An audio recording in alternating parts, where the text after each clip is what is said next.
লড়াইটা হচ্ছে আমাদের অস্তিত্ব রক্ষা করার লড়াই। যদি আমরা অস্তিত্ব রক্ষা করতে চাই, আমি আপনি না, আমরা সবাই যদি মনে করি যে আমাদের অস্তিত্ব রক্ষা করার লড়াই, এবং আমাদের সময় কিন্তু শেষ হয়ে আসছে অলরেডি। কিন্তু সমাজের পিছিয়ে পড়া সম্প্রদায় পশ্চিমবাংলার বুকে ছাগলের 6 নম্বর বাচ্চা হয়ে গেছে, 3 নম্বর বাচ্চাও নেই, আর 6 নম্বর বাচ্চা হয়ে গেছে। তো এখন কি হবে, অস্তিত্ব শেষ হয়ে যাচ্ছে। তাই আপনারা জানেন না, গ্রামের মানুষ এখনো পর্যন্ত পুলিশ আর উকিলের কাছে হাত জোড় করে। তারা জানেই না আইন সম্পর্কে কিছু। পুলিশ যদি তাদেরকে ধরতে যায়, স্যার স্যার, বাবু বাবু, কেন, ওয়াই? তাদের দোষ নেই, অথচ তারা গিয়ে কিন্তু স্যার বাবু করছে। কেন করছে সে তো জানেই না যে আইন কি, কেন আমাকে ধরতে এলো। শুধু সেই কাজগুলো করার জন্যই আমি ওই বসে থাকি। আজকে 1টা থেকে 2টো আমি আমার করুণ কাহিনী, আমার এই বেড়ে ওঠা, আমার এই স্কুল করা, আমার এই নিরক্ষর ফ্যামিলি থেকে উঠে আসা। আমি যখন 8 পাস করেছি তখন আমার বিয়ে হয়েছে। আমি বাড়ি এসে, শ্বশুরবাড়িতে এসে বললাম যে আমি পড়াশুনো করতে চাই। আর সঙ্গে সঙ্গে তোমাদের এই যে নোংরা পরিবেশ, এই যে অশিক্ষিতে ভরা, আমি যেদিকে তাকাচ্ছি সেদিকে মূর্খ। শিক্ষিত মানুষ নেই। আইসিডিএসে পরীক্ষা দেবে এমন একটা শিক্ষিত মহিলা ছিল না যে সে পরীক্ষাটা দেবে। একটা 8 পাস মেয়ে ছিল না। আমি বললাম আমাকে একটা কোচিং সেন্টার করে দাও। আমার স্টুডেন্টরা আমার থেকে বড় বড় ছিল, ধরে ধরে বলতাম, এই আই টিউশনি পড়বি, এই আই তোকে স্কুলে ভর্তি করে দেবো, সরকারি স্কুলে। এরকম করে করে তখনকার সময় আমি 98-99 এর কথা বলছি, অন্তত 200-500 ছেলে মেয়ে আমি তখন ভর্তি করেছি। তখন আমাকে কেউ চেনে না, অথচ আমি সবাইকে স্কুলে ভর্তি করেছি, আমি নিয়ে গিয়ে ভর্তি করেছি। তারপর আমি একটা কোচিং সেন্টার চালু করলাম। 4টে করে ব্যাচ পড়াতাম, ওই সংসার করে 14 জন সংসারের লোক, যারা লেখাপড়া সম্পর্কে কিছুই বোঝে না। তো সেইখান থেকে আমার উঠে আসা, তাহলে কত লড়াই আমাকে করতে হয়েছে। কিন্তু আমার পাশে আমি বলবো যে কেউ এখনো পর্যন্ত কোনোদিন দাঁড়ায়নি। গঠনমূলক কথা বলবো যে আমরা যে সংবিধান বাঁচাও গণমঞ্চ, যে গণমঞ্চ নিয়ে আমরা আগামী দিনের সারা ভারতবর্ষ, সারা পশ্চিমবঙ্গব্যাপী যে কাজ করতে চলেছি, সেই বিষয় নিয়ে একটু গঠনমূলক কথা বলবো। আর অন্য কোনো বিষয় নিয়ে কথা বলার জায়গা নেই, সবই বলা হয়ে গেছে। আজকে আমরা এখানে যত মানুষ আমরা একত্রিত হয়েছি, আমরা এখানে, আমি মনে করি আমরা প্রত্যেকটা নির্লোভ মানুষ, সেই জন্যে একটা ছোট জায়গাতে আমরা সবাই একত্রিত হয়েছি বৃহৎ স্বার্থ নিয়ে। সেই বৃহৎ স্বার্থকে আমরা যদি আমাদের লক্ষ্যে নিয়ে যেতে চাই, তাহলে আজকে এইখান থেকে বেরিয়ে গিয়ে আমরা বাড়ি চলে গেলাম, 2-4টে ফটো তুললাম, সোশ্যাল মিডিয়ায় ছাড়লাম, এখানে কিন্তু বিষয়টা ক্লোজ হয়ে গেল না। আজকে আমরা এইখান থেকে শপথ নেব যে সংবিধান বাঁচাও গণমঞ্চ, যে গণমঞ্চ আমাদের তৈরি হয়েছে আমাদের অস্তিত্ব রক্ষা করার জন্যে, যে গণমঞ্চ আমরা তৈরি করেছি, সেই মঞ্চে দাঁড়িয়ে আমরা সকলে মিলে একত্রিত হয়ে হাতে হাত ধরে এগিয়ে চলবো এবং লড়াইটা জারি রাখবো। যে লক্ষ্য নিয়ে আমরা লড়াই করেছি সেই লক্ষ্যটা জারি রাখবো। এখানে যারা আছেন আমার বয়োজ্যেষ্ঠ প্রত্যেকে, তারা প্রত্যেকে কম বেশি মুসলিম কওমের মানুষ। তো শুধুমাত্র মুসলিম কওমের মানুষ না, আগামী দিনে আমরা পিছিয়ে পড়া সম্প্রদায়, সেই সম্প্রদায়ের মধ্যে মুসলিম, আদিবাসী, পিছলে বর্গের হিন্দু থেকে শুরু করে সমস্ত পিছিয়ে পড়া এবং বঞ্চিত সম্প্রদায়, সেই সমস্ত মানুষদেরকে আমরা আমাদের সামনে হাজির করাবো এবং তাদের কাছে আমরা কণ্ঠ হয়ে এগিয়ে যাব। এবং এই লড়াইটা আগামী দিনে আরও কিভাবে আমরা শক্তিশালীভাবে করতে পারি, আমরা এখানে যদি 50 জন থাকি, তাহলে আজকে আমরা সেই 50 জন প্রতিজ্ঞাবদ্ধ হব যে একজন আমরা 1000 মানুষকে সমাবেশ করব। তাহলেই কিন্তু আজকে আমরা বিন্দুতে সিন্ধুতে পরিণত হব। এই মিটিং ক্লোজ হয়ে যাবে। তারপরে আজকে আমাদের আনিসুর সাহেব একটা কমিটি, রাফলি একটা কমিটি তৈরি করবেন। আমরা যোগাযোগ রাখবো, আমরা প্রত্যেকটা সেমিনারে অ্যাটেন্ড করব। আমরা একা আসবো না, সঙ্গে 10 জনকে নিয়ে আসবো। এই লড়াই আমার আপনার লড়াই না, এই লড়াই টিকিট পাওয়ার লড়াই না, এই লড়াই রাজনীতিতে লড়াই করার লড়াই না, এই লড়াইটা হচ্ছে আমাদের অস্তিত্ব রক্ষা করার লড়াই।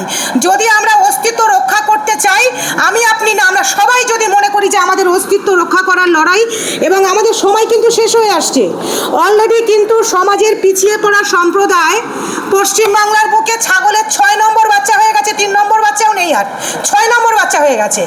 তো এখন কি হবে, অস্তিত্ব শেষ হয়ে যাচ্ছে। তাই এই লড়াইটা আমরা লড়াই করব একত্রিতভাবে, সংঘবদ্ধ হয়ে, সকল সম্প্রদায়ের পিছিয়ে পড়া বঞ্চিত মানুষদেরকে নিয়ে। এই প্রতিজ্ঞা আমরা এখানে দাঁড়িয়ে করব। আমি আমাদের সংবিধান বাঁচাও গণমঞ্চের দীর্ঘায়ু কামনা করি এবং এই মঞ্চ থেকে যেন আমরা নির্লোভভাবে নিঃস্বার্থভাবে নিজেদের অস্তিত্ব রক্ষার জন্য লড়াই করতে পারি। সবাই ভালো থাকবেন, সুস্থ থাকবেন। আগামী দিনে আমরা এগিয়ে যাব।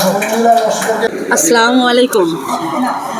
প্রথমেই আমি জানাই সবাইকে সালাম, ভালোবাসা। আমি বলতে চাই যে ভাই যে কথা বললেন, প্রথমে আমি ওই কথাটাই বলতে চাই যে আগে মানুষকে ভালোবাসতে হবে। আর আমাদের সমাজে, আমাদের মুসলিম সমাজে যেহেতু সবাই সব রকমভাবে বক্তব্য রেখেছেন, এখানে প্রত্যেকেই আমার গুরুজন গুণীজন, অনেক এক্সপিরিয়েন্স ওনাদের আছেন, তো সেই বক্তব্যের মাঝখানে আমি যাচ্ছি না। আমি ছোট ছোট করে দু চারটে কথা বলবো। যেহেতু আমি গ্রামের মানুষ, আর গ্রাম থেকেই আমার কাজ করে উঠে আসা, একদম সাধারণ মানে নিরক্ষর ফ্যামিলির একজন আমি পুত্রবধূ, একদম গ্রামের, যে ফ্যামিলিতে কেউ স্বাক্ষর নয়, কেউ নামটা পর্যন্ত সই করতে পারে না। আজকে ভাই একটা কথা বলল, সত্যি আমার ভালো লাগলো, আবার খারাপও লাগলো। খারাপের কথাটা আমি বলবো, ভালো লাগার কথাটা আগে বলি। যে ভাই বলছে তো টাকা নেওয়ার লোক নেই, কিন্তু টাকা দেওয়ারও লোক নেই। কেননা আমি সেই প্রসঙ্গেই আগে যাব। একটা নিরক্ষর ফ্যামিলি থেকে উঠে এসে আজকে মঞ্জু লস্কর হয়ে ওঠা আমার এর বিরাট গল্প। আমি সে গল্পে আজকে যাব না, একদম শেষগত অবস্থা। তো আজকে আমি তিলে তিলে তিলে তিলে গ্রামের দুস্থ, একদম দুস্থ গরিব যে সমস্ত মায়েরা পরিযায়ী শ্রমিক, আজকে আমার মুসলমান ভাইয়েরা, মুসলমান বোনেরা, যদি গ্রামের 20% ছেলেমেয়েরা যদি শিক্ষিত হয়, তাহলে সেখানে 80% ছেলেমেয়েরা কিন্তু অশিক্ষিত। শুধু শহরে মিটিং করলে, শহরে জ্ঞানী মানুষদের জ্ঞান দিলে হবে না। আমি অনুরোধ করে বলবো যে আমি যে প্রতিষ্ঠান চালাই, আমার কাছে প্রতিনিয়ত 1000 মানুষ আসে, 1000। তাহলে 1000 মানুষকে নিশ্চয়ই আমার সাথে তাদের কথা বলতে হয়, নিশ্চয়ই আমার সাথে কথা বলে। আর আজও পর্যন্ত আমি সেই স্কুলে, যে স্কুলটা আমি পরিচালনা করি, এখনও পর্যন্ত আমি কোনো গেটসম্যান রাখিনি। আমি নিজেই গেটের সামনে বসি একটা চেয়ার নিয়ে। আমার ভাই সেদিন গিয়েছিল, ভাই দেখে এসেছে যে আমি নিজেই বসি। কেন বসি জানেন? যে আজকে আমি সাধারণ মানুষের সাথে যাতে মিশতে পারি, সাধারণ মানুষের সাথে যাতে কথা বলতে পারি। আপনারা জানেন না, গ্রামের মানুষ এখনো পর্যন্ত পুলিশ আর উকিলের কাছে হাত জোড় করে। তারা জানেই না আইন সম্পর্কে কিছু। পুলিশ যদি তাদেরকে ধরতে যায়, স্যার স্যার, বাবু বাবু, কেন, ওয়াই? তাদের দোষ নেই, অথচ তারা গিয়ে কিন্তু স্যার বাবু করছে। কেন করছে সে তো জানেই না যে আইন কি, কেন আমাকে ধরতে এলো। শুধু সেই কাজগুলো করার জন্যই আমি ওই বসে থাকি। আজকে 1টা থেকে 2টো আমি আমার করুণ কাহিনী, আমার এই বেড়ে ওঠা, আমার এই স্কুল করা, আমার এই নিরক্ষর ফ্যামিলি থেকে উঠে আসা। আমি যখন 8 পাস করেছি তখন আমার বিয়ে হয়েছে। আমি বাড়ি এসে, শ্বশুরবাড়িতে এসে বললাম যে আমি পড়াশুনো করতে চাই। আর সঙ্গে সঙ্গে তোমাদের এই যে নোংরা পরিবেশ, এই যে অশিক্ষিতে ভরা, আমি যেদিকে তাকাচ্ছি সেদিকে মূর্খ। শিক্ষিত মানুষ নেই। আইসিডিএসে পরীক্ষা দেবে এমন একটা শিক্ষিত মহিলা ছিল না যে সে পরীক্ষাটা দেবে। একটা 8 পাস মেয়ে ছিল না। আমি বললাম আমাকে একটা কোচিং সেন্টার করে দাও।